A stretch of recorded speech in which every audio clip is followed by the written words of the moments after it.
شہر کی چکا چوند، ہاسٹل کی وہ کتابوں سے بھری لائبریری اور سہیلیوں کے ساتھ گزاری گئی بے فکر شامیں محراب کے لیے کسی خواب سے کم نہیں تھی۔ وہ میڈیکل کے آخری سال میں تھی اور اس کی زندگی کا ایک ایک پل طے شدہ تھا۔ اسے معلوم تھا کہ اسے کب پڑھنا ہے، کب ہاسٹل کی چھت پر جا کر چاند دیکھنا ہے اور کب اپنے گھر والوں کو فون کر کے اپنی کامیابیوں کی داستان سنانی ہے۔ محراب ایک روشن دماغ لڑکی تھی جس کے لیے دنیا صرف ایک امتحان گاہ تھی جسے اپنی محنت سے جیتنا تھا۔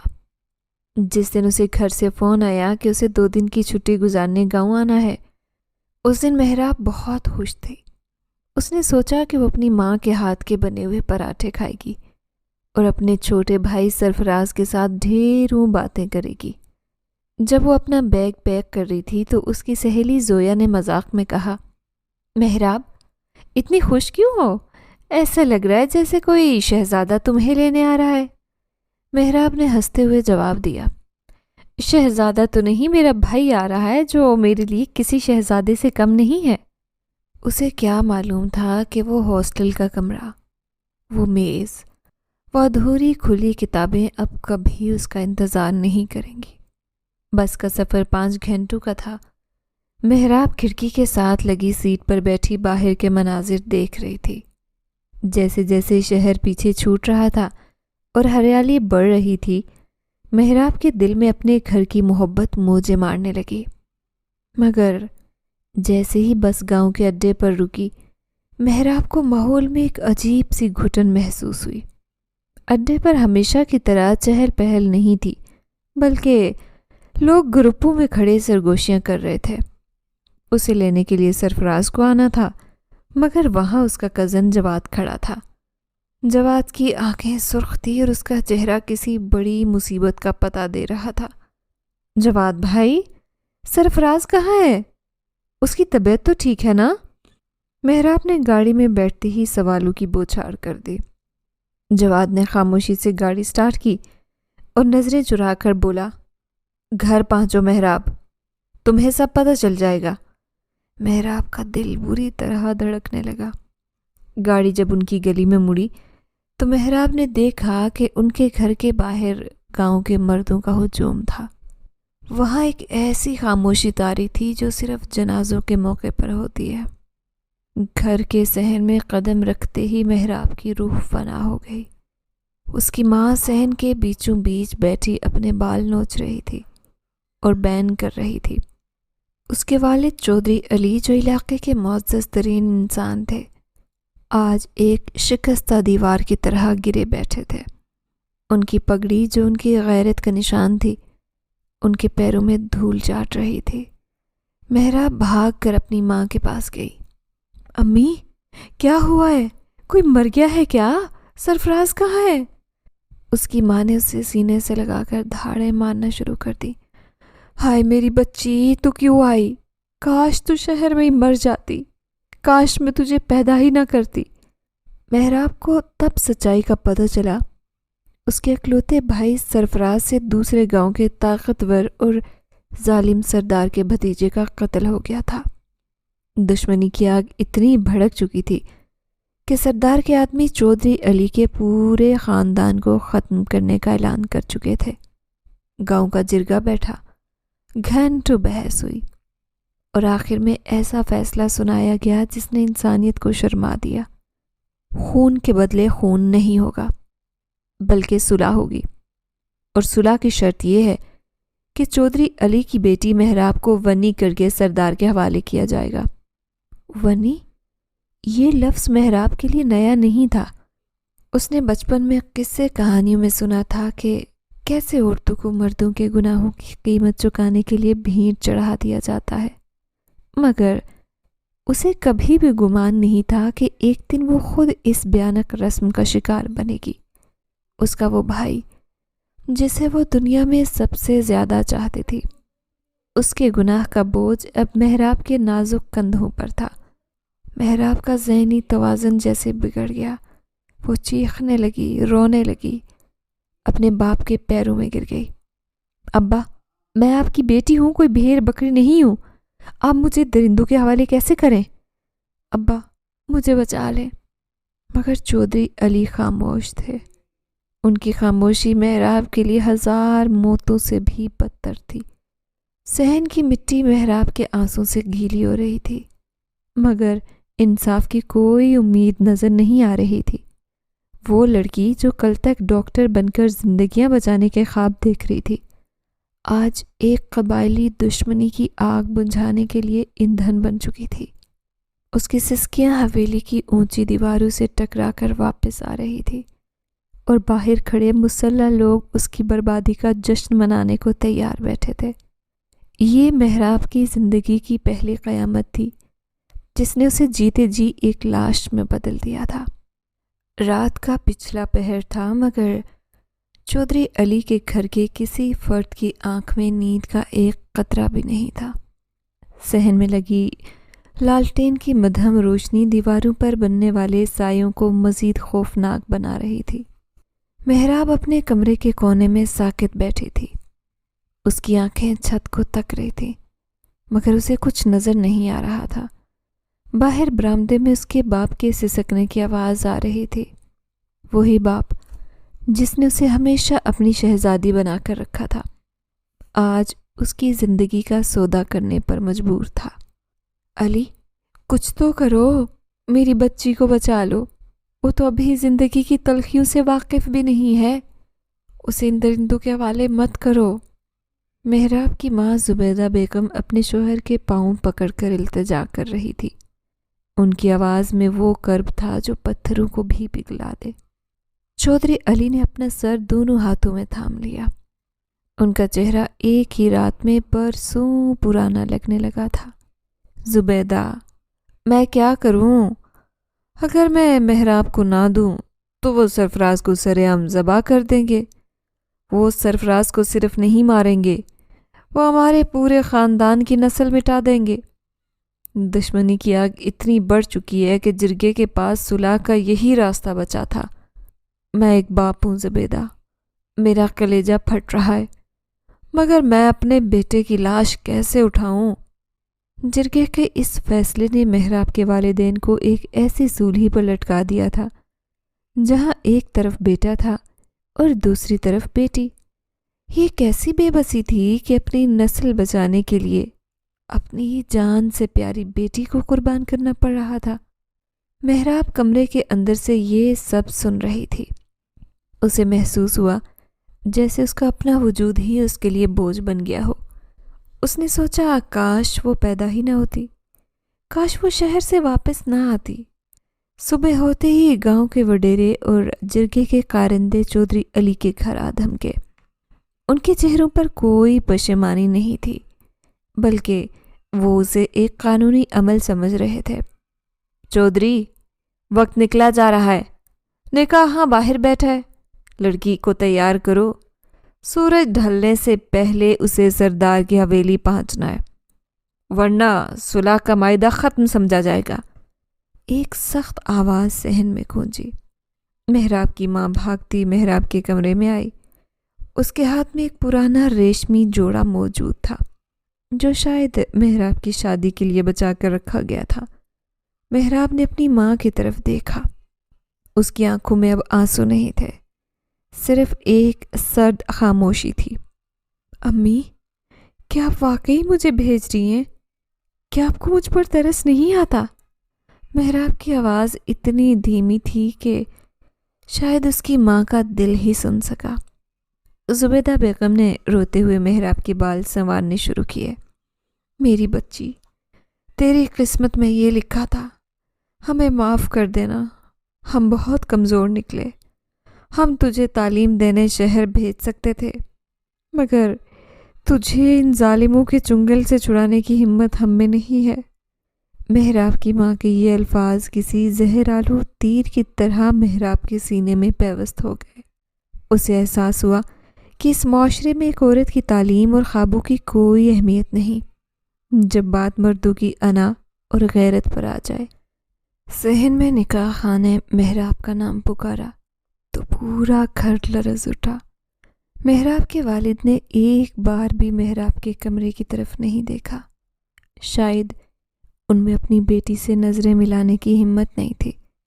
جب محراب کو زبردستی دستخط کرنے کے لیے کہا گیا تو اس نے اپنے کانپتے ہاتھوں سے قلم تھاما۔ اس لمحے اسے اپنا وہ بھائی سرفراز یاد آیا جس کی جان بچانے کے لیے وہ اپنی پوری زندگی گروے رکھ رہے تھے۔ اس نے دستخط کر دیے اور اس کے ساتھ ہی اس کے تمام خواب، اس کی پہچان اور اس کی آزادی ہمیشہ کے لیے دفن ہو گئی۔ وہ محراب علی جو کل تک میڈیکل کی کتابوں میں الجھی رہتی تھی، آج ایک ونی بن چکی تھی۔ اس کے والدین کی بے بسی اس کی زندگی کا سب سے بڑا عذاب بن گئی تھی۔ جب محراب کو ایک کالی چادر میں لپیٹ کر باہر لایا گیا تو پورا گاؤں تماشائی بنا کھڑا تھا۔ کسی نے آواز نہیں اٹھائی، کسی نے اس ناانصافی کے خلاف بات نہیں کی۔ چودھری علی کی سفید داڑھی آنسوؤں سے بھیگی ہوئی تھی، مگر وہ اپنے بیٹے کی زندگی کی قیمت اپنی بیٹی کی بربادی سے چکا چکے تھے۔ یہ ایک ایسی ہار تھی جس کا کوئی مداوع نہیں تھا۔ محراب کو گاڑی میں بٹھا دیا گیا۔ اس نے ایک بار بھی پیچھے مڑ کر اپنے گھر کے اس آنگن کو نہیں دیکھا جہاں اس نے اپنا بچپن گزارا تھا، کیونکہ اسے پتا تھا کہ جس دہلیز سے اسے ونی بنا کر نکالا گیا ہے وہاں اب اس کی واپسی کا کوئی راستہ نہیں بچا۔ گاڑی جب سردار التمش کی حویلی کے سامنے پہنچی تو محراب کا دل جیسے رک سا گیا۔ حویلی کا بھاری بھرکم لوہے کا گیٹ ایک چیخ کے ساتھ کھلا تو اسے ایسے لگا جیسے وہ کسی زندان میں داخل ہو رہی ہے۔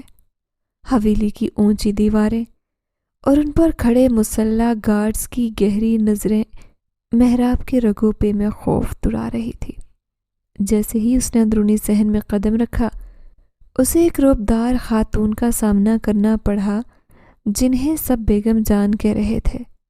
وہ التمش کی ماں تھی، جن کے چہرے پر کسی ہمدردی کے بجائے ایک فاتحانہ غرور اور حقارت تھی۔ رشیدہ، اس لڑکی کو لے جاؤ اور خوب مل مل کر نہلاؤ۔ سردار کا حکم ہے کہ اس کے وجود سے چودھریوں کی آخری بو بھی مٹ جانی چاہیے۔ آج رات یہ میرے التمش کے ساتھ ہوگی۔ بیگم جان کے ان زہریلے الفاظ نے محراب کی عزت نفس کو پاش پاش کر دیا۔ اسے ایک لونڈی کی طرح گھسیٹ کر ایک اندھیرے اور نامالود غسل خانے میں لے جایا گیا۔ وہاں کی دیواروں سے آتی پراسرار خاموشی اور ٹھنڈا پانی محراب کے جسم کو منجمد کر رہا تھا۔ اسے زبردستی نہلایا گیا اور پھر ایک بھاری ایسا ریشمی لباس پہنایا گیا جس کی ہر تار محراب کو کانٹے کی طرح چبھ رہی تھی۔ رات کا اندھیرا جب پوری طرح حویلی پر چھا گیا تو محراب کو سردار التمش کے کمرے میں پہنچا دیا گیا۔ وہ کمرہ جتنا عالیشان تھا اتنا ہی وحشتناک بھی۔ دیواروں پر لگی قدیم تلواریں، شکاری جانوروں کی کھالیں اور مدھم روشنی اس بات کی گواہی دے رہی تھی کہ یہ کسی رحم دل انسان کا مسکن نہیں ہے۔ محراب کمرے کے ایک دور افتادہ کونے میں صوفے پر سمٹ کر بیٹھ گئی۔ اس کی آنکھوں کے گرد کاجل پھیل چکا تھا اور اس کے بال ابھی تک گیلے تھے، جن سے گرنے والے قطرے اس کے لباس کو بھگو رہے تھے۔ اچانک باہر برآمدے میں بھاری بوٹوں کی چاپ سنائی دی۔ محراب نے ڈر کے مارے اپنی آنکھیں سختی سے بند کر لیں اور اپنے ہاتھوں کی مٹھیاں بھینچ لی۔ اسے التمش کے بارے میں سنی ہوئی وہ تمام کہانیاں یاد آ رہی تھی کہ وہ کتنا بے رحم اور سخت گیر انسان ہے۔ اسے لگا کہ شاید آج کی رات اس کی زندگی کی آخری رات ہوگی۔ اسے بار بار اپنا بھائی سرفراز اور اپنے باپ کی وہ بھیگی داڑھی یاد آ رہی تھی، مگر اب وہ سب اس سے کوسوں دور تھے۔ دروازہ ایک دھماکے سے کھلا اور ٹھنڈی ہوا کا ایک جھونکا کمرے میں داخل ہوا۔ محراب کو محسوس ہوا کہ کوئی اس کے بالکل قریب آ کر رک گیا ہے۔ اس کی سانسیں رک گئیں اور اس کا پورا وجود پسینے میں شرابور ہو گیا۔ اسے انتظار تھا اس شخص کے غصے اور اس کی آواز کا، جو اب اس کا مجازی خدا اور مالک بن چکا تھا۔ وہ رات محراب کے لیے کسی قیامت سے کم نہیں تھی، جہاں اسے اپنی موت اور زندگی کے درمیان صرف ایک قدم کا فاصلہ محسوس ہو رہا تھا۔ وہ معصوم لڑکی جو کل تک شہر کی آزاد فضاؤں میں گھومتی تھی، آج ایک سنگ دل سردار کے کمرے میں اپنی زندگی کی بھیک مانگنے کے لیے بھی الفاظ نہیں پا رہی تھی۔ سردار التمش نے اپنا شکاری کوٹ اتار کر پاس پڑی کرسی پر پھینکا۔ اس کے آستینیں کونیوں تک چڑھی ہوئی تھی۔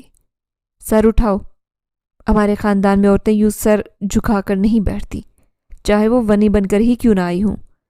التمش کی آواز گہری اور روبدار تھی، مگر اس میں وہ درندگی نہیں تھی جس کا محراب نے تصور کر رکھا تھا۔ محراب نے بہت آہستگی سے اپنا سر اٹھایا۔ اس کی آنکھوں میں آنسو ضرور تھے، مگر اب ان میں ایک عجیب سی تڑپ اور سوال تھا۔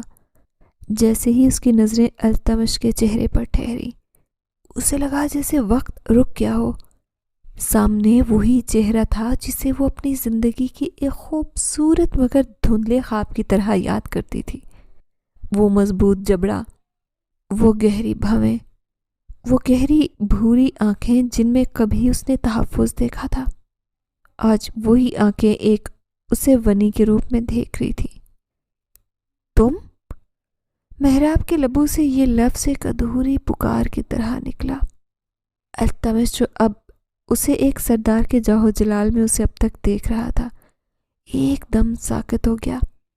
اس کے ہاتھ کی گرفت اپنے پستول کے بلٹ پر سخت ہو گئی اور اس کی پیشانی پر لکیریں ابھر آئی۔ وہ چند لمحے دیکھتا رہا، جیسے اپنی یادداشت پر زور دے رہا ہو۔ پھر اچانک اس کی آنکھوں میں پہچان کی وہ چمک ابھری جس نے کمرے کی تپش بڑھا دی تھی۔ 2 سال پہلے شہر کے اس پرہجوم چوراہے پر جب محراب کو کچھ بدتمیز لڑکوں نے گھیر لیا تھا، تب التمش ایک مسیحا بن کر وہاں پہنچا تھا۔ اس نے نہ صرف محراب کو ان درندوں سے بچایا تھا، بلکہ اسے اپنی گاڑی تک پہنچاتے ہوئے اس کے سر پر بڑی شفقت سے ہاتھ رکھ کر کہا تھا، شہر کی بیٹیاں ہماری عزت ہوتی ہیں، دوبارہ اکیلی مت نکلنا۔ تم وہی لڑکی ہو؟ التمش کی آواز اب سرگوشی میں بدل گئی۔ اس کا وہ روبدار لہجہ ایک دم بکھر کر رہ گیا۔ چودھری علی کی بیٹی ہو تم؟ جس لڑکی کو میں نے ایک حادثے سے بچایا تھا، وہ آج میرے گھر میں ایک مجرم کی بہن اور ونی بن کر آئی ہے۔ اس کے لہجے میں صدمہ واضح تھا۔ محراب اب خوف زدہ نہیں تھی، بلکہ اس کے اندر ایک غصہ جاگ اٹھا تھا۔ وہ اپنی جگہ سے اٹھی اور التمش کے بالکل مقابل کھڑی ہو گئی۔ جی سردار صاحب، میں وہی لڑکی ہوں جسے آپ نے بچایا تھا، پر کیا فائدہ اس دن بچانے کا؟ تب آپ نے ایک اجنبی کی عزت رکھی تھی، اور آج اپنے ہی قبیلے کی جھوٹی انا کی خاطر ایک لڑکی کی پوری زندگی چھین لی۔ کیا یہی آپ کی سرداری ہے؟ محراب کی آواز میں چھپی نفرت نے التمش کے چہرے کو زرد کر دیا۔ التمش نے اپنی نظریں چرا لیں۔ وہ شخص جو پورے علاقے کو اپنے اشاروں پر نچاتا تھا، آج ایک نہتی لڑکی کے سوالوں کے سامنے لاجواب کھڑا تھا۔ مجھے نہیں معلوم تھا کہ تم چودھری کی بیٹی ہو۔ میرے بھائی کا خون بہا ہے محراب، جرگے کا فیصلہ میں نہیں ٹال سکتا تھا۔ اس نے اپنی آواز کو دوبارہ سخت کرنے کی ناکام کوشش کی۔ جرگے کا فیصلہ یا آپ کا انتقام؟ محراب نے تلخی سے کہا، آپ نے میرے بھائی کے گناہ کی سزا مجھے دی ہے۔ آپ تو وہی شخص تھے نا جو محافظ بن کر سامنے آئے تھے، آج شکاری کیسے بن گئے؟ التمش نے کوئی جواب نہیں دیا۔ اس نے ایک نظر محراب کے اس ریشمی لباس پر ڈالی جسے بیگم جان نے خاص مقصد کے لیے پہنایا تھا۔ اس نے محسوس کیا کہ اس لباس کی چمک محراب کی آنکھوں کی اداسی کے سامنے کچھ بھی نہیں تھی۔ التمش نے محراب کو ہاتھ تک لگانے کی کوشش نہیں کی۔ وہ خاموشی سے مڑا اور کمرے کے ایک گوشے میں رکھی آرام دہ کرسی پر بیٹھ گیا۔ اس نے ہاتھ میں تسبیح تھام لی اور اپنی آنکھیں موند لی۔ محراب وہیں کھڑی اسے دیکھتی رہی۔ کمرے میں اب صرف گھڑی کی ٹک ٹک کی آواز تھی۔ التمش پوری رات اسی کرسی پر بیٹھا رہا۔ اس کے چہرے پر کرب کی لکیریں واضح تھی۔ محراب بستر کے کونے میں بیٹھ گئی اس کی نیند اڑ چکی تھی۔ اسے سمجھ نہیں آ رہا تھا کہ وہ التمش کے اس روپ پر یقین کرے جو اس نے 2 سال پہلے دیکھا تھا، یا پھر آج والے روپ پر جو آج اس کے سامنے تھا۔ یہ پہچان ان دونوں کے درمیان ایک ایسی دیوار بن گئی جسے گرانا اب ناممکن لگ رہا تھا۔ التمش کی خاموشی محراب کے لیے کسی سزا سے کم نہیں تھی، کیونکہ اس خاموشی میں وہ پچھتاوا چھپا تھا جو شاید التمش خود سے بھی چھپانا چاہتا تھا۔ رات ڈھلتی رہی، مگر ان دونوں کے دلوں میں برپا ہونے والا طوفان تھمنے کا نام نہیں لے رہا تھا۔ حویلی کی زندگی محراب کے لیے کسی قید تنہائی سے کم نہیں تھی، مگر اس قید میں التمش کا رویہ اس کے لیے سب سے بڑی الجھن بن چکا تھا۔ نکاح کی اس پہلی رات کے بعد التمش نے محراب سے کوئی ایسی بات نہیں کی جس سے اس کی سرداری یا روب جھلکتا ہو، مگر اس کی خاموشی محراب کے اعصاب پر سوار ہو رہی تھی۔ محراب نے خود کو کمرے تک محدود کر لیا تھا۔ وہ زیادہ تر وقت کھڑکی کے پاس بیٹھ کر باہر پھیلے ہوئے ان کھیتوں کو دیکھتی رہتی جو اب اس کے لیے ممنوع علاقہ بن چکے تھے۔ التمش کا رویہ انتہائی پیچیدہ تھا۔ وہ ایک طرف محراب کو حویلی سے باہر قدم رکھنے کی اجازت نہیں دیتا تھا، تو دوسری طرف وہ اس کی ہر چھوٹی ضرورت کا خیال رکھتا۔ ایک صبح جب محراب کمرے میں بیٹھی اپنی کسی پرانی میڈیکل کی کتاب کے اوراق پلٹ رہی تھی، التمش کمرے میں داخل ہوا۔ اس کے ہاتھ میں شہر سے منگوائی گئی نئی کتابوں کا ایک ڈھیر تھا۔ اس نے وہ کتابیں میز پر رکھی اور بغیر محراب کی طرف دیکھے بولا، سنا ہے شہر میں تم ڈاکٹر بننے کے خواب دیکھتی تھی، یا تمہارا جی بہلانے کے لیے یہ کتابیں کافی ہوں گی؟ محراب نے کتابوں کو دیکھا اور پھر التمش کی پشت کو، جو اب کمرے سے باہر جا رہا تھا۔ کتابوں سے جی نہیں بہلتا صاحب، جن کے خوابوں کو زنجیریں پہنا دی جائیں وہ لفظوں میں پناہ نہیں ڈھونڈتے۔ محراب کی آواز میں چھپی کڑواہٹ نے التمش کے قدم وہیں روک دیے۔ وہ مڑا اور محراب کے قریب آیا۔ اس کی آنکھوں میں وہی گہرا بھورا عکس تھا جو محراب کو 2 سال پہلے والے اس محافظ کی یاد دلاتا۔ زنجیریں میں نے نہیں، تمہارے بھائی کے گناہ نے پہنائی ہے محراب۔ میں صرف اس رسم کا پاسدار ہوں جسے میرے بزرگوں نے بنایا۔ التمش نے اپنا لہجہ سخت رکھنے کی کوشش کی، مگر محراب صاف دیکھ سکتی تھی کہ اس کی نظروں میں ایک عجیب سی تڑپ تھی۔ پاسدار یا غلام؟ محراب نے تیکھے لہجے میں سوال کیا۔ آپ ایک پڑھے لکھے انسان ہیں، آپ نے شہر میں وقت گزارا ہے، پھر بھی آپ اس جاہلانہ رسم کے پیچھے چھپ رہے ہیں۔ التمش نے محراب کے قریب آ کر اس کی آنکھوں میں آنکھیں ڈالی، پھر دھیمی مگر روبدار آواز میں کہا، اس حویلی میں رہنا ہے تو زبان پر لگام رکھنا سیکھو، یہاں دیواروں کے بھی کان ہوتے، اور بیگم جان کو تمہارا یہ لہجہ پسند نہیں آئے گا۔ التمش کا یہ پوزیسو انداز محراب کو اکثر پریشان کرتا۔ وہ نہیں چاہتا تھا کہ محراب حویلی کے ملازموں یا بیگم جان کے سامنے آئے۔ وہ جب بھی حویلی میں ہوتا، محراب کو اپنے کمرے میں رہنے کا حکم دیتا۔ محراب کو اب محسوس ہوتا کہ التمش اسے دنیا کی نظروں سے چھپا کر رکھنا چاہتا ہے، جیسے وہ کوئی قیمتی متاع ہو جسے وہ کھونا نہیں چاہتا۔ ایک شام جب محراب صحن میں لگے پودوں کو پانی دے رہی تھی، بیگم جان نے اسے دیکھ لیا اور اس پر برس پڑی۔ ونی کی یہ مجال کہ وہ سرداروں کے صحن میں سر اٹھا کر چلے، جاؤ اپنے کمرے میں اور وہاں بیٹھ کر اوقات یاد کرو۔ بیگم جان کے الفاظ محراب کے لیے تازیانے کی طرح تھے، مگر اس سے پہلے کہ وہ کوئی جواب دیتی، التمش برآمدے میں آ کھڑا ہوا۔ اس کا چہرہ غصے سے تمتما رہا تھا۔ بیگم جان، محراب اس گھر کی عزت ہے، ونی نہیں۔ آئندہ اس سے بات کرتے ہوئے یاد رکھیے گا کہ وہ التمش کی منکوحہ ہے۔ التمش کا اپنی ماں کے سامنے محراب کا دفاع کرنا سب کے لیے حیران کن تھا۔ محراب ساکت کھڑی اسے دیکھتی رہی۔ یہ وہ شخص تھا جس سے وہ نفرت کرنا چاہتی تھی، مگر اس کے ہر عمل نے محراب کو ایک نئی کشمکش میں ڈال دیا۔ رات کو جب وہ کمرے میں آیا تو محراب نے اس کا شکریہ ادا کرنا چاہا، مگر الفاظ اس کے حلق میں پھنس گئے۔ التمش خاموشی سے اپنی فائلیں دیکھنے لگا۔ محراب نے محسوس کیا کہ التمش اکثر اسے چوری چھپے دیکھتا ہے، اور جب محراب کی نظر اس سے ٹکراتی تو وہ فوراً نظریں چرا لیتا۔ ان کے درمیان یہ خاموش کشش ایک ایسی آگ تھی جو دونوں طرف برابر لگی تھی، مگر دشمنی کی راکھ نے اسے دبا رکھا تھا۔ محراب کو اب احساس ہونے لگا کہ التمش وہ ظالم سردار نہیں ہے جس کا اسے ڈرایا گیا تھا، بلکہ وہ خود بھی اس نظام کا قیدی ہے جو اپنی مرضی کے خلاف اس رشتے کو نبھا رہا ہے۔ ان کے درمیان اب مکالمے کم اور نظروں کی گفتگو زیادہ ہونے لگی تھی، اور ہر گزرتے دن کے ساتھ نفرت کی جگہ ایک انجانا سا لگاؤ جنم لے رہا تھا۔ حویلی کی خاموشی محراب کو اب کسی گہرے سمندر کی طرح لگنے لگی تھی، جس کی تہہ میں بہت سارے بھیانک راز دفن تھے۔ التمش اکثر کام کے سلسلے میں شہر یا دوسرے دیہاتوں کے دورے پر رہتا تھا، اور ان لمحوں میں محراب کو حویلی کے ان حصوں کو کھوجنے کا موقع ملتا جہاں اسے جانے کی ممانعت تھی۔ حویلی کا ایک حصہ ایسا تھا جسے تاریک برآمدہ کہا جاتا تھا۔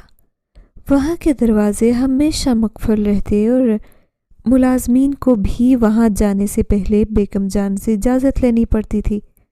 ایک تپتی دوپہر جب التمش حویلی میں موجود نہیں تھا اور بیگم جان اپنے کمرے میں آرام کر رہی تھی، محراب کچن کی طرف جا رہی تھی کہ اسے اسٹور روم کے پیچھے بنی گلی سے دو لوگوں کی سرگوشیاں سنائی دی۔ اس نے قدم روک لیے اور دیوار کے پیچھے چھپ گئی۔ یہ بوڑھی ملازمہ رشیدہ اور بیگم جان کا معتمد خاص بوڑھا منشی غفور تھے۔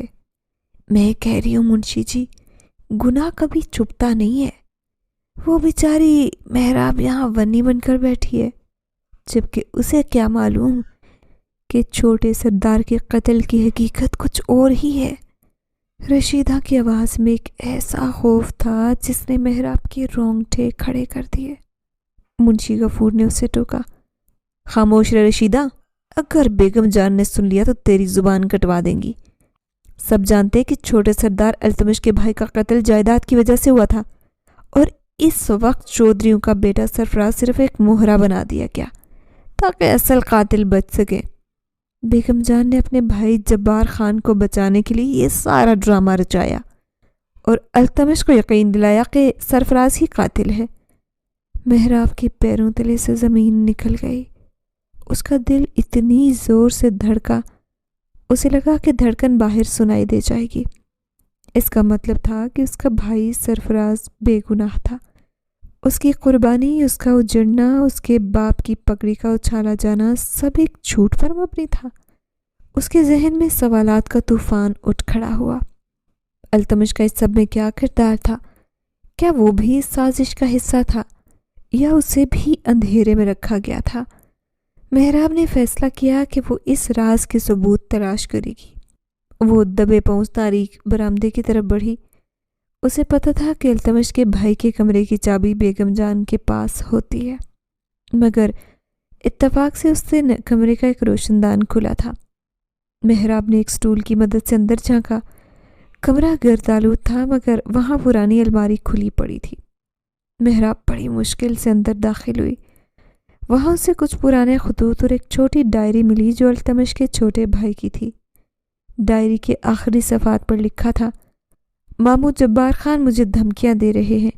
وہ چاہتے ہیں کہ میں جائیداد کے کاغذات پر دستخط کر دوں، ورنہ وہ مجھے راستے سے ہٹا دیں گے۔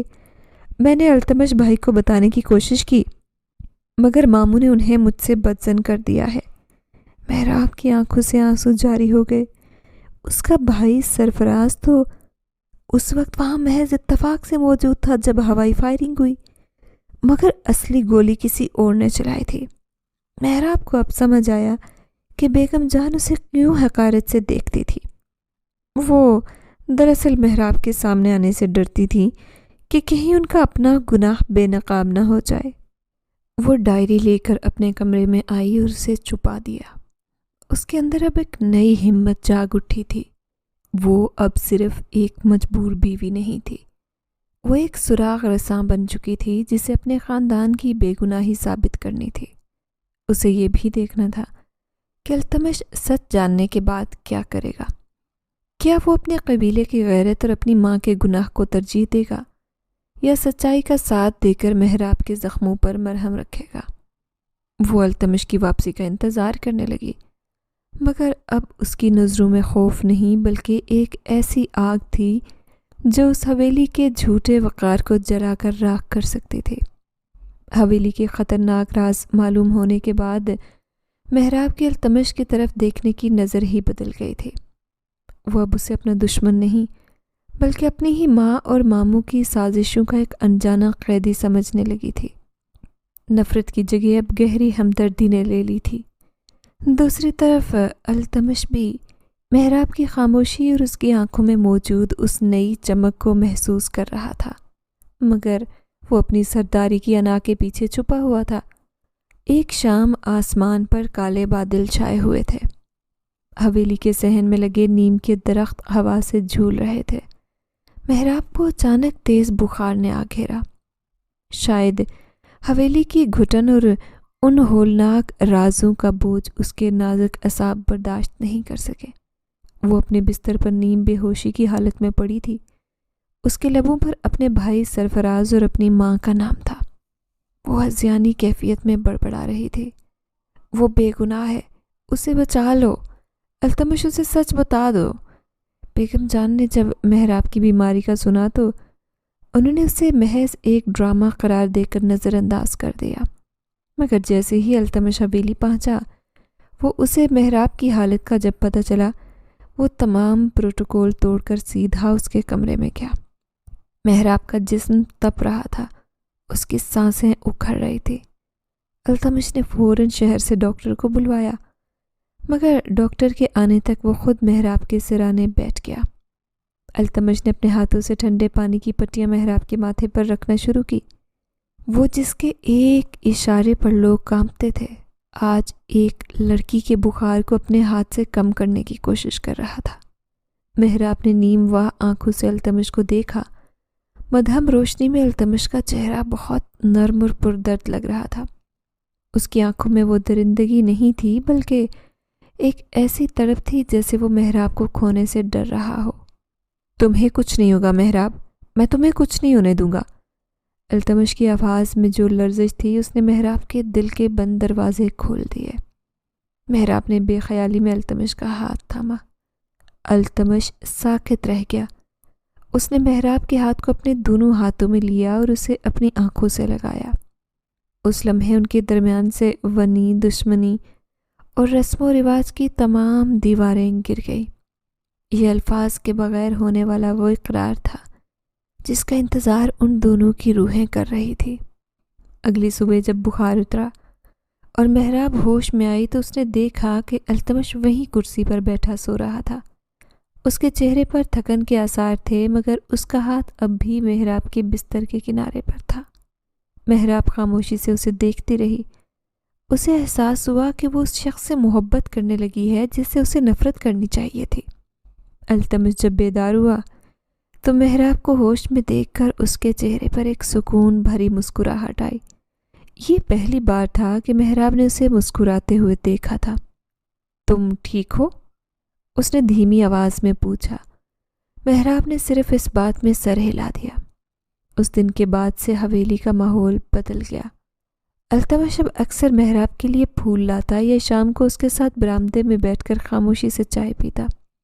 ان کے درمیان اب مکالموں کی جگہ لمبی خاموشیاں تھیں جن میں ہزاروں باتیں چھپی تھیں۔ یہ خاموش محبت کی وہ شروعات تھی جو کسی طوفان سے پہلے کا سکون تھی، کیونکہ محراب جانتی تھی کہ اب اسے وہ سچ التمش کے سامنے لانا ہے جو ان کی نئی محبت کا امتحان لے گا۔ محراب کی محبت اب اسے ہمت دے رہی تھی کہ وہ التمش کو اس کے اپنوں کے شر سے بچائے۔ اس کے پاس وہ ثبوت تمام موجود تھے جو اس کے بھائی سرفراز کی بے گناہی ثابت کرنے کے لیے کافی تھے۔ اس کے ہاتھ میں التمش کے چھوٹے بھائی کی وہ گردآلود ڈائری تھی جس کا ایک ایک لفظ چیخ چیخ کر سچائی بیان کر رہا تھا۔ محراب کا دل زور زور سے دھڑک رہا تھا۔ اس سے معلوم تھا کہ یہ سچائی التمش کی دنیا اجاڑ دے گی، مگر اسے آخرکار یہ کڑوا گھونٹ بھرنا ہی تھا۔ التمش جب شام کو واپس آیا تو وہ تھکا ہوا لگ رہا تھا۔ اس نے محراب کو کمرے کے بیچوں بیچ کھڑا پایا۔ اس کے چہرے پر ایسی سنجیدگی تھی جو التمش نے پہلے کبھی نہیں دیکھی تھی۔ کیا ہوا محراب؟ تم اتنی پریشان کیوں ہو؟ التمش نے اپنا کوٹ اتارتے ہوئے نرمی سے پوچھا۔ اس کی آواز میں اب محراب کے لیے وہی محبت تھی جو پچھلے کچھ دن میں پروان چڑھی تھی۔ محراب نے کانپتے ہاتھوں سے وہ ڈائری التمش کی طرف بڑھا دی۔ التمش، جس انتقام کی آگ میں آپ برسوں سے جل رہے ہیں، وہ آگ جھوٹ کی بنیاد پر لگائی گئی تھی۔ آپ کے بھائی کا قاتل وہ نہیں ہے جسے آپ سمجھ رہے ہیں۔ التمش نے حیرت سے ڈائری تھامی اور اسے کھولا۔ جیسے جیسے وہ صفحات پلٹتا گیا، اس کے چہرے کی رنگت بدلتی گئی۔ اس کی پیشانی پر پسینہ چمکنے لگا اور اس کی آنکھیں غصے اور صدمے سے سرخ ہونے لگی۔ ڈائری میں اس کے بھائی نے جبار خان یعنی التمش کے ماموں کی تمام دھمکی اور سازشوں کا ذکر کیا تھا۔ اسے پتہ چلا کہ جبار خان نے جائیداد ہڑپنے کے لیے اپنے ہی بھتیجے کو راستے سے ہٹایا اور سارا الزام سرفراز پر ڈال دیا، کیونکہ سرفراز اس وقت اتفاق سے وہاں موجود تھا۔ یہ نہیں ہو سکتا، بیگم جان نے تو مجھے خود کہا تھا کہ انہوں نے خود سرفراز کو گولی چلاتے دیکھا ہے۔ وہ شخص جو پہاڑ کی طرح مضبوط تھا، آج اپنوں ہی کے دھوکے پر بکھر رہا تھا۔ محراب نے التمش کا ہاتھ تھام لیا۔ التمش، سچ کڑوا ہوتا ہے مگر وہ سچ ہی رہتا ہے۔ بیگم جان نے اپنے بھائی کو بچانے کے لیے آپ سے جھوٹ بولا۔ انہوں نے ایک معصوم خاندان کو تباہ کیا اور مجھے ونی بنا کر یہاں بھیجا تاکہ آپ کا غصہ مجھ پر نکلے اور آپ کبھی اصل قاتل تک نہ پہنچ سکیں۔ محراب نے اسے وہ تمام باتیں بھی بتائی جو اس نے رشیدہ اور منشی غفور سے سنی تھی۔ التمش کی گرفت ڈائری پر اتنی سخت ہو گئی کہ اس کے جوڑ سفید پڑ گئے۔ اسے یاد آیا کہ کیسے وہ برسوں سے محراب کے خاندان سے نفرت کرتا رہا، کیسے اس نے محراب کو ونی بنا کر اس کی زندگی اجاڑی۔ اسے اپنے بھائی کی معصوم شکل یاد آئی اور پھر جبار خان کا وہ منافقانہ چہرہ۔ غصے کی ایک لہر اس کے پور میں دوڑ گئی۔ اس نے محراب کی طرف دیکھا، اس کی آنکھوں میں پچھتاوے کے آنسو تھے۔ میں نے تمہارے ساتھ کیا کر دیا محراب؟ میں نے ایک بے گناہ کو سزا دی، تمہیں قیدی بنا کر رکھا۔ محراب نے اس کے آنسو پونچھے۔ ابھی رونے کا وقت نہیں التمش، سچ سامنے آ چکا ہے، انصاف کا وقت ہے اب۔ التمش نے گہرا سانس لیا اور اپنی پستول نکالی۔ اس کی آنکھوں میں اب وہ پرانی سرداری والی چمک تھی، مگر اس بار وہ حق کے لیے تھی۔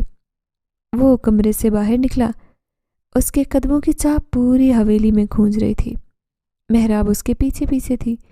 وہ جانتی تھی کہ اب وہ طوفان آنے والا ہے جو برسوں کی سازشوں کو بہا لے جائے گا۔ بیگم جان اور جبار خان کو خبر بھی نہیں تھی کہ ان کا بنایا ہوا جھوٹ کا محل اب زمین بوس ہونے والا ہے۔ حویلی کے در و دیوار اس آنے والی قیامت کے منتظر تھے، اور التمش کا ہر قدم انصاف کی دہلیز کی طرف بڑھ رہا تھا۔ التمش سیدھا بیگم جان کے کمرے میں داخل ہوا، جہاں جبار خان بھی موجود تھا، اور دونوں نہایت اطمینان سے بیٹھے کسی نئی جائیداد کے کاغذات پر دستخط کر رہے تھے۔ التمش کو اس حال میں دیکھ کر جبار خان کی مسکراہٹ وہیں منجمد ہو گئی، جبکہ بیگم جان کے ہاتھ سے تسبیح گر گئی۔ التمش بیٹا، تم اس طرح؟ بیگم جان کی آواز لرز گئی۔ ان کے چہرے کی زردی بتا رہی تھی کہ وہ محراب کے ہاتھ میں موجود ڈائری پہچان چکی ہیں۔ التمش نے وہ ڈائری ان کے سامنے میز پر دے ماری۔ اس کی آواز میں وہ گرج تھی کہ حویلی کے در و دیوار دہل اٹھنے لگے۔ سچائی کا سفر بہت لمبا ہوتا ہے بیگم جان، مگر انجام بہت بھیانک۔ آپ نے اپنے بھائی کی خاطر اپنے ہی جوان بیٹے کے خون کا سودا کیا۔ آپ نے ایک معصوم لڑکی کی زندگی برباد کی تاکہ آپ کا یہ قاتل بھائی جائیداد کے مزے لوٹ سکے۔ جبار خان نے جب دیکھا کہ اب چھپنے کا کوئی راستہ نہیں بچا تو اس کا مکارانہ لہجہ ایک دم بدل گیا۔ اس نے کرسی سے اٹھتے ہی اپنے پیچھے کھڑے 2 مسلح محافظوں کو اشارہ کیا۔ التمش، تم جذباتی ہو رہے ہو، یہ ڈائری جھوٹی ہو سکتی ہے، اس نے پیچھے ہٹتے ہوئے کہا، مگر التمش نے اسے سنبھلنے کا موقع ہی نہیں دیا اور اس کا گریبان پکڑ لیا۔ جھوٹے تو تم ہو جبار خان، اور آج تمہارا حساب میں خود کروں گا۔ ابھی التمش اسے گھسیٹ کر باہر صحن کی طرف لے کر جانے ہی والا تھا کہ جبار خان کے ایک محافظ نے پستول نکالی۔ محراب جو اب تک خاموش کھڑی یہ منظر دیکھ رہی تھی، اس کی نظر پستول پر پڑی۔ التمش پیچھے ہٹیں! وہ چیخی اور دیوانہ وار التمش کی طرف بڑھی۔ گولی کی آواز کمرے میں گونجی، مگر وہ التمش کو نہیں بلکہ محراب کے بازو کو چھوتی ہوئی دیوار میں جا لگی۔ محراب کی چیخ نے التمش کے اندر سوئے ہوئے شیر کو جگا دیا۔ اس نے پلٹ کر اس محافظ کو ایک ہی وار میں زمین پر بچھاڑ دیا اور اس کا پستول چھین لیا۔ جبار خان نے جب دیکھا کہ پانسا پلٹ چکا ہے تو اس نے بھاگنے کی کوشش کی، مگر حویلی کے وفادار ملازمین جو اب تک خاموش تھے التمش کی پکار پر الرٹ ہو چکے تھے۔ انہوں نے جبار خان کو برآمدے میں ہی جکڑ لیا۔ بیگم جان اپنے گناہوں کے بوجھ تلے دب کر وہیں فرش پر بیٹھ کر رونے لگی۔ انہیں جبار خان سے زیادہ اپنی ساکھ اور بیٹے کی نظروں میں اپنی گراوٹ کا دکھ کھا رہا تھا۔ التمش بھاگتا ہوا محراب کے پاس آیا جو فرش پر بیٹھی اپنا زخمی بازو تھامے ہوئے تھی۔ تم نے اپنی جان خطرے میں کیوں ڈالی محراب؟ التمش کی آواز بھرائی ہوئی تھی۔ اس نے محراب کو اپنی باہوں میں سمیٹا تو اس کے ہاتھ کانپ رہے تھے۔ محراب نے درد کے باوجود مسکرا کر التمش کے چہرے پر ہاتھ رکھا۔ کیونکہ آپ کی زندگی میں ہی میری زندگی ہے التمش، آپ کے بغیر یہ سچائی بھی میرے لیے ادھوری رہتی۔ اس لمحے حویلی میں موجود تمام نفرتیں دم توڑ چکی تھی۔ پولیس کی گاڑیاں حویلی کے باہر آ کھڑی ہوئیں، جنہیں التمش نے پہلے ہی اطلاع دے دی تھی۔ جبار خان کو ہتھکڑیاں لگتے دیکھ کر محراب کو ایسا لگا جیسے اس کے بھائی سرفراز کے ہاتھوں سے زنجیریں ٹوٹ گئی ہیں۔ التمش نے محراب کو سہارا دے کر اٹھایا۔ اس نے بیگم جان کی طرف دیکھا جن کی نظریں شرم سے جھکی تھی۔ آپ میری ماں ہیں، اس لیے آپ کو پولیس کے حوالے نہیں کر رہا، مگر آج سے آپ کا اس حویلی اور میرے دل پر کوئی حق نہیں رہا۔ یہ سزا کسی بھی جیل سے بڑی تھی۔ محراب اور التمش ایک دوسرے کا سہارا بنے صحن کی طرف بڑھے جہاں ایک نئی اور شفاف زندگی ان کا انتظار کر رہی تھی۔ وہی گاؤں کا ایک بڑا برکت کا درخت تھا، وہی گاؤں کے معززین اور وہی پنچایت کی نشستیں۔ مگر آج کا منظر نامہ بالکل مختلف تھا۔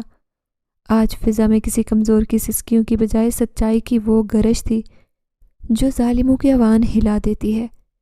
محراب کے والد چودھری علی اور ان کا بیٹا سرفراز، جسے پولیس نے التمش کے فراہم کردہ ثبوتوں کی بنیاد پر رہا کر دیا تھا، فخر کے ساتھ ایک طرف کھڑے تھے۔ سرفراز کی آنکھوں میں اپنی بہن کے لیے پچھتاوا اور شکر گزاری کے ملے جلے جذبات تھے، جبکہ چودھری علی کا سر جو کبھی پشیمانی سے جھکا تھا اپنی پگڑی کے مان کے ساتھ بلند تھا۔ التمش جرگے کے درمیان کھڑا تھا۔ اس کی قامت میں ایک ایسی سچائی تھی جس کے سامنے بڑے بڑے سردار نظر جھکائے بیٹھے تھے۔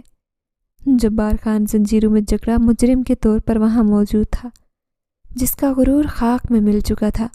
التمش نے مجمع سے خطاب کرنے کے لیے ہاتھ اٹھایا تو پورے گاؤں پر سکوت طاری ہو گیا۔ معززین علاقہ، آج یہ جرگہ کسی فیصلے کے لیے نہیں بلکہ معافی کے لیے بلایا گیا ہے۔ عرصہ پہلے جو گناہ جبار خان نے جائیداد کے لالچ میں کیا، اس کا الزام ایک معصوم خاندان پر لگایا گیا۔ میرے بھائی کا اصل قاتل سرفراز نہیں بلکہ جبار خان ہے، جس کا اعترافی بیان اور ثبوت اب عدالت کے پاس موجود ہیں۔ التمش نے محراب کی طرف دیکھا جو اپنے والد کے قریب کھڑی تھی۔ اس نے سفید لباس پہنا تھا جو اس کی پاکیزہ روح اور سچائی کی علامت لگ رہا تھا۔ میں آج اس پنچایت کے سامنے اعلان کرتا ہوں کہ محراب علی کا خاندان ہر الزام سے پاک ہے۔ میرے بھائی کے خون کی قیمت کے نام پر جو ونی کی رسم ادا کی گئی تھی وہ سراسر ناانصافی تھی۔ میں محراب کو اس رسم کی ہر قید اور ہر شرط سے آزاد کرتا ہوں۔ پورے مجمع میں چہمگوئیاں شروع ہو گئی۔ کچھ روایت پسندوں نے سر اٹھانے کی کوشش کی، مگر التمش کی ایک نظر نے انہیں خاموش کر دیا۔ التمش آگے بڑھا اور چودھری علی کے سامنے رک گیا۔ چودھری صاحب، میں نے آپ کی بیٹی کو ونی بنا کر حاصل کیا تھا، جو میری زندگی کی سب سے بڑی غلطی اور گناہ تھا۔ آج میں اسے آزاد بیٹی کے طور پر آپ کے حوالے کرتا ہوں۔ آپ اسے اپنے ساتھ گھر لے جا سکتے ہیں۔ چودھری علی کی آنکھوں میں آنسو آ گئے۔ انہوں نے محراب کو سینے سے لگایا۔ سرفراز نے آگے بڑھ کر التمش کا ہاتھ تھام لیا۔ دشمنی کی وہ خلیج جو برسوں سے حائل تھی آج ایک سچے اعتراف نے بھر دی۔ محراب نے جب اپنے بھائی کو آزاد اور اپنے باپ کو باوقار دیکھا تو اسے لگا اس کی تمام تکلیفیں اور وہ خوفناک راتیں وصول ہو گئی ہیں، مگر کہانی ختم نہیں ہوئی تھی۔ جب محراب اپنے باپ کے ساتھ جانے کے لیے مڑی تو التمش کی آواز نے اسے ایک بار پھر روک دیا۔ محراب، اس نے چودھری کی طرف دیکھ کر نہایت عاجزی سے کہا۔ چودھری صاحب، میں نے محراب کو ونی کی صورت میں کھو دیا، مگر کیا میں اسے اپنی شریک حیات کے طور پر مانگ سکتا ہوں؟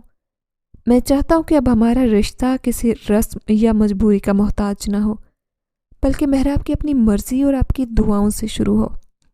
جرگے نے التمش کے اس اعلیٰ ظرف فیصلے کو سراہا۔ چودھری علی نے محراب کی طرف دیکھا، جس کی خاموش نظروں میں التمش کے لیے وہی محبت اور احترام تھا جس نے اس پوری جنگ کو جیتا تھا۔ محراب نے اپنی رضامندی میں سر جھکا دیا۔ اس دن برگد کے اس درخت کے نیچے جہاں کبھی ایک بیٹی کی زندگی کا سودا ہوا تھا، آج اسی بیٹی کی عزت اور خوشی کا نیا باب لکھا گیا۔ رسم ونی کا خاتمہ ہوا اور ایک ایسی محبت کی جیت ہوئی جس نے نفرت کے انگاروں کو اپنی سچائی سے ٹھنڈا کر دیا تھا۔ حویلی کی وہ دیواریں جو کبھی محراب کو اپنی قید میں لیتی محسوس ہوتی، آج خوشیوں کے چراغوں سے روشن تھی، لیکن یہ روشنی کسی زبردستی کے نکاح کی نہیں، بلکہ دو روحوں کے ملن کی تھی، جنہوں نے نفرت کے صحرا کو اپنی سچائی سے گلزار بنا دیا تھا۔ التمش اور محراب کا دوبارہ نکاح نہایت سادگی مگر وقار کے ساتھ پڑھایا گیا۔ اس بار جب نکاح خانے محراب سے اس کی رضا پوچھی تو محراب کے لبوں سے نکلا، قبول ہے۔ کسی مجبور لڑکی کی پکار نہیں، بلکہ ایک ایسی عورت کا فیصلہ تھا جس نے اپنے دشمن کے اندر چھپے اس انسان کو پا لیا تھا جو اس کا حقیقی محافظ تھا۔ نکاح کے بعد التمش محراب کو حویلی کے اس حصے میں لے گیا جہاں سے پورا گاؤں اور دور تک پھیلے سرسبز کھیت نظر آ رہے تھے۔ ٹھنڈی ہوا چل رہی تھی۔ محراب نے سفید اور سنہرے کام والا جوڑا پہنا ہوا تھا اور اس کے چہرے پر وہ سکون تھا جو برسوں کی جد و جہد کے بعد نصیب ہوتا ہے۔ محراب، میں اکثر سوچتا ہوں کہ اگر تم اس دن شہر میں مجھے نہ ملی ہوتی تو شاید میں کبھی جان ہی نہ پاتا کہ زندگی میں محبت اور معافی کی کیا اہمیت ہے۔ التمش نے محراب کے ہاتھوں کو اپنے ہاتھوں میں لیتے ہوئے کہا، تم نے نہ صرف مجھے سچائی دکھائی بلکہ مجھے خود سے بھی ملوایا۔ محراب نے مسکرا کر التمش کی طرف دیکھا۔ التمش، راستے جتنے بھی کٹھن ہوں اگر نیت صاف ہو تو منزل مل ہی جاتی ہے۔ میں نے ایک ونی بن کر یہاں قدم رکھا تھا، مگر آج میں اس گھر کی ملکہ بن کر کھڑی ہوں۔ آپ نے مجھے وہ عزت دی جو معاشرے میں اکثر عورتوں سے چھین لی جاتی ہے۔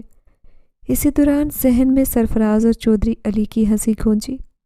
سرفراز جب التمش کے ساتھ مل کر علاقے کی بہتری کے لیے کام کر رہا تھا۔ التمش نے فیصلہ کیا کہ وہ اپنی جائیداد کا ایک بڑا حصہ ایک ایسی اکیڈمی اور ہسپتال کے لیے وقف کرے گا جہاں گاؤں کی لڑکیوں کو تعلیم اور صحت کی سہولیات مفت ملیں گی، تاکہ دوبارہ کوئی لڑکی اپنی تعلیم ادھوری چھوڑ کر کسی رسم کی بھٹی میں نہ جھونکی جائے۔ بیگم جان بھی اپنی غلطیوں سے توبہ کر چکی تھی، اگرچہ التمش کے دل میں ان کے لیے پہلے جیسا مقام نہیں رہا تھا، مگر محراب نے اپنی شفقت اور بڑے دل سے انہیں معاف کر دیا تھا اور حویلی کے ایک گوشے میں ان کے آرام کا پورا انتظام کیا۔ محراب کا یہ ظرف دیکھ کر التمش کی نظروں میں اس کی قدر مزید بڑھ گئی۔ رات گہری ہو رہی تھی اور آسمان تاروں سے بھر چکا تھا۔ محراب نے اپنی میڈیکل کی وہ کتاب اٹھائی جو کبھی دھول چاٹ رہی تھی اور اسے التمش کے سامنے میز پر رکھا۔ اب میرا ایک اور خواب ہے التمش، میں اس علاقے کی پہلی خاتون ڈاکٹر بننا چاہتی ہوں، تاکہ میں صرف ایک سردارنی بن کر نہ رہوں بلکہ ان لوگوں کا سہارا بنوں جن کے پاس کوئی آواز نہیں ہے۔ التمش نے فخر سے محراب کا سر چوما۔ اور تمہارا یہ خواب پورا کرنا میری زندگی کا مشن ہے۔ تم پڑھو گی محراب اور میں تمہارے ساتھ کھڑا رہوں گا، ایک ڈھال بن کر، بالکل ویسے جیسے اس دن شہر کی سڑک پر کھڑا تھا۔ محراب اور التمش کا رشتہ اب کسی ونی کی زنجیر سے نہیں بلکہ محبت، احترام اور برابری کے اس مضبوط دھاگے سے بندھا تھا جسے دنیا کی کوئی طاقت توڑ نہیں سکتی تھی۔